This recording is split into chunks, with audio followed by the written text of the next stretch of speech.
Baseline आकलन 2022-23 में आप कौन से लेवल में हैं ये चेक करने के लिए ये वीडियो लास्ट तक देखिएगा और उसके बाद आप पता चल जाएगा कि आपको कौन सा लेवल में आप आने वाले हैं और कितना सही बनाए हैं और कितना गलत बनाए हैं। तो चलिए स्टार्ट करते हैं।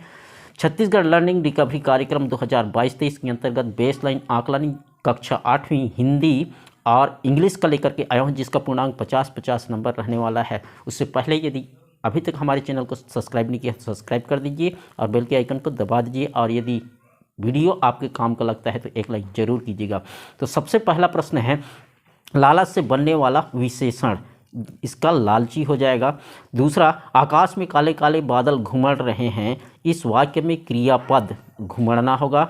दार प्रत्यय वाले शब्द जमींदार, पहरेदार। चौथा प्रश्न, उचित विराम चिन्ह का प्रयोग करके पुनः लिखिए। दादी बाहर आकर बोली, ए मिठाई वाले इधर आना। तो यहाँ पे ये जो दिख रहा है आपको अल्प विराम और पूर्ण विराम का चिन्ह लग जाएगा। चित्र को देखकर 2 से 4 पंक्तियों में कविता लिखना। ये कविता लिख सकते हैं। एक नन्हा प्यारा बच्चा दौड़ते आया, टायर की पहिए को चलाया, हंसते मुस्कुराते खूब मजा लुटाया, देखते देखते सबके मन को भाया। छठवां प्रश्न, कभी आपसे कोई गलती या भूल अवश्य हुई होगी, इस बारे में अनुभव और सुधारने का प्रयास के बारे में संक्षेप में लिखिए। इसका आंसर लिख सकते थे, जब हम कोई कार्य करते करते गलती हो जाती है, गलती का एहसास नहीं होता, जब हमें गलती मालूम होता है तो बहुत खेद होता है और माफ़ी मांगने का मन करता है, और कभी गलती ना हो इसलिए कोई भी कार्य सोच समझ कर करने का प्रयास करते हैं। सातवां प्रश्न है, प्रथम रश्मि का रंगणी तूने कैसे हचाना, कहाँ कहाँ ये बाल विदुंगनी, पाया तूने यह गाना। कविता में किस समय का वर्णन है, उस समय के बारे में अपने विचार लिखिए। तो कविता में सुबह की समय का वर्णन है। प्रथम पंक्ति, कविता में कवि ने सुबह की प्रथम किरण के साथ प्रकृति में होने वाले स्वाभाविक बदलाव का बड़ा ही सुंदर और मनोहारी चित्र प्रस्तुत किया है।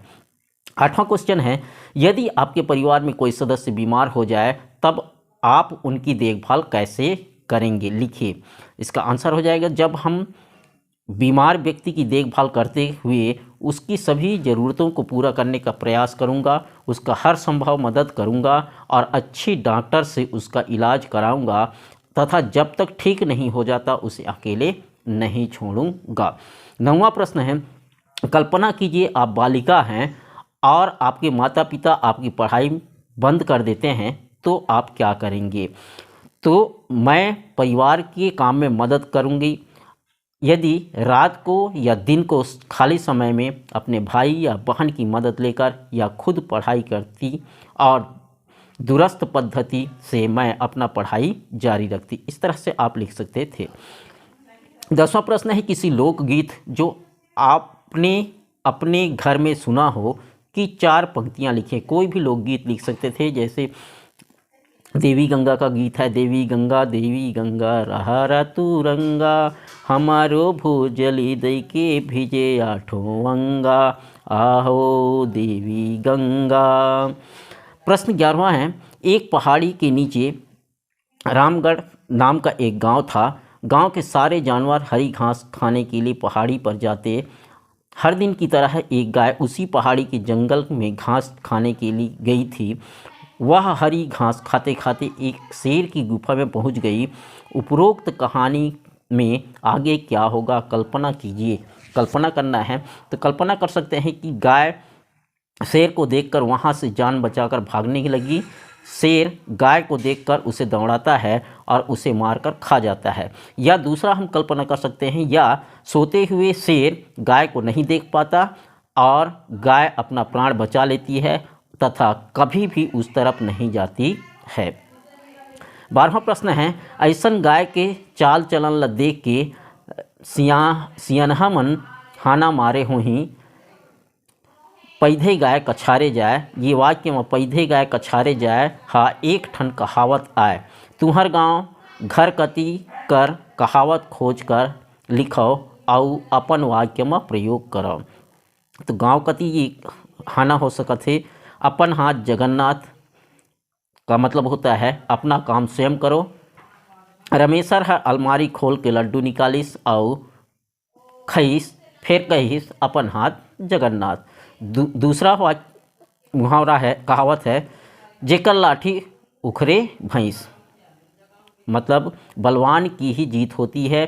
तीसरा, बंदर का जाने अदरक के स्वाद, अयोग्य व्यक्ति अच्छी वस्तु का गुण नहीं जान सकता।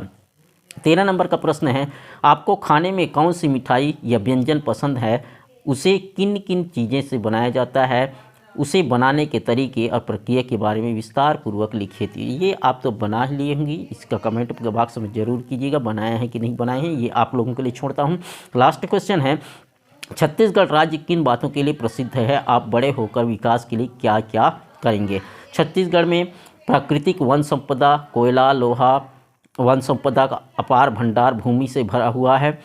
छत्तीसगढ़ का इतिहास काफ़ी प्राचीन और सुंदर है। छत्तीसगढ़ तीर्थ स्थल, पर्यटन स्थल, राष्ट्रीय उद्यान एवं अभ्यारण्य के लिए प्रसिद्ध है। बड़े होकर छत्तीसगढ़ के विकास के लिए हर क्षेत्र का विकास करने का प्रयास करूंगा और सबसे पहले गांव या शहर का विकास करूंगा होना चाहिए। इंग्लिश का देखते हैं, कक्षा 8वीं का, ये भी 50 नंबर का है। तो इसमें सबसे पहला क्वेश्चन है, इसमें अंडरलाइन जो दिया गया है इसका अपोजिट वर्ड लिखना था, तो ये इसका क्या हो जाएगा, फ्रंट का बिहाइंड हो जाएगा। दूसरा प्रश्न में आ जाएगा, इसका आंसर क्विक आएगा। तीसरा का complete the word chain with 2 more related word, तो ट्री सैम्पलिंग का हो जाएगा फॉरेस्ट या और seeding. Arrange this words in the order they appear in dictionary, dictionary के अनुसार इसको बनाना था, जमाना था, तो अरेंज करना था। तो पहला में आ जाएगा बनाना, दूसरा में मून, तीसरा में रेनबो और चौथा में स्काई। पांचवा प्रश्न है, see the picture and write the sentence using this preposition, इस प्रीपोजिशन को देख करके वाक्य में प्रयोग करना है। जैसे vegetable are in the part, इसमें इनका प्रयोग होता है। दूसरा में football falling into the wall. तीसरा है जाएगा the boy is under the table, ये लड़का जो है टेबल के अंडर में है, तो इनका प्रयोग, अंडर का प्रयोग होगा यहाँ पे प्रीपोजिशन। चौथा है the book is on the table, book जो है पुस्तक के ऊपर में है। छठवां प्रश्न है, imagine your mother wants to cook you something special for your birthday, she ask you want about what you want, write a conversation between you and your mother. कम से कम ये 4 लिखना था। आपके माँ और आपके बीच में जो कन्वर्सेशन होगी, बातचीत होगी आपके बर्थडे पर, वो आप लोगों को यहाँ पे कन्वर्सेशन लिखना था। आपके हिसाब से कोई भी कन्वर्सेशन लिख सकते थे। तो जैसे मैं लिखा हूँ, what dish should I cook for you son today, आप कहेंगे mom do you know what my delicious dish is, माँ बोलती है mother okay I made pudding and kheer, you okay mom. 7 number का question, write the name of the place where we, तो play game जहाँ खेलते हैं हम उसको प्लेग्राउंड कहते हैं। दूसरा वेट फॉर द बस, उसको वेटिंग रूम भी कहते हैं या बस स्टैंड में भी वेट कर सकते हैं। तीसरा है गो टू स्टडी, जहाँ पर पढ़ने जाते हैं उसको क्लासरूम भी कहते हैं या फिर स्कूल भी कह सकते हो, दोनों सही है। गो टू वर्शिप, जहाँ पूजा करते हो उसको क्या कहते हैं, टेम्पल कहते हैं। 8वां क्वेश्चन है, complete the words and right 1 new words like this. Black धन बोर्ड बराबर हो जाएगा ब्लैक बोर्ड, रेन धन कोट बराबर रेन कोट, फुट धन बॉल बराबर फुटबॉल और वॉली धन बॉल बराबर वॉली बॉल। 9वां क्वेश्चन है, read the sentence and arrange them in the proper sequence of event, ये जो हुआ है उसको पहले सही क्रम में जमाना था। पहला है she ate roti and sabzi for breakfast. दूसरा Binu woke up early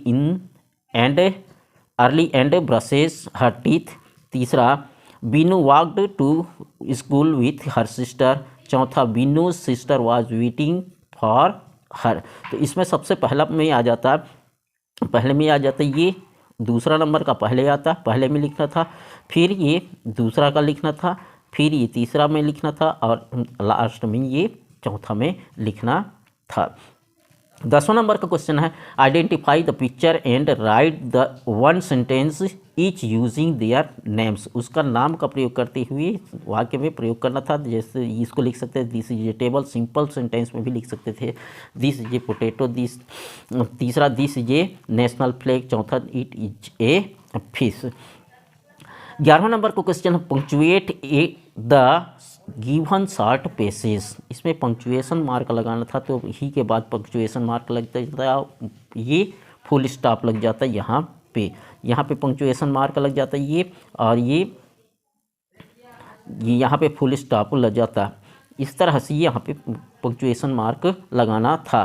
12वां number का क्वेश्चन है read the poem and write the answer.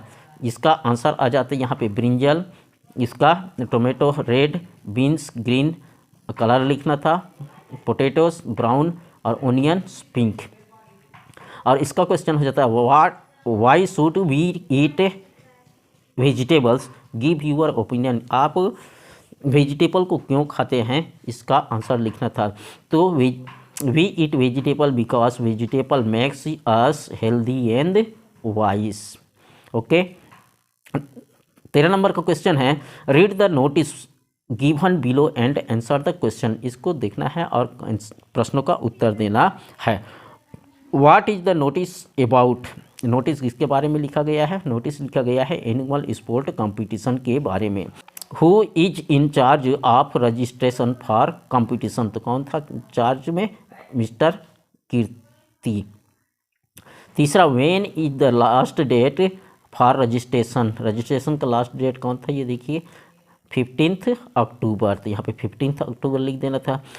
चौथा क्वेश्चन कहता है tell your friend about the notice, include the main detail and also that you want to participate, you may start like this. आप इस तरह से start कर सकते थे, यहाँ पे दिया गया है उसी तरह से। तो ये इसका क्या हो जाता है, आंसर हो जाता है। इस तरह से आप लिख सकते थे, जो मैं लिखा हूँ उसी तरह से। ये 14 नंबर का प्रश्न है what all did you do yesterday, list down 8 things. तो इसका आंसर ये हो जाता है। इस तरह से आप जो है 14 नंबर का प्रश्न आप पूरा से पूरा लिख सकते थे और बनाए होंगे। आशा है आप सभी प्रश्न बनाए होंगे और बेसलाइन आकलन में कम से कम लेवल 1 या लेवल 2 में आप अवश्य आए होंगे, ये मेरी आशा है। और नहीं भी आए होंगे तो कोई टेंशन लेने की ज़रूरत नहीं है, क्योंकि आपका स्तर को देखकर ही आपके शिक्षक लोग आपको इम्प्रूव करने की कोशिश करेंगे।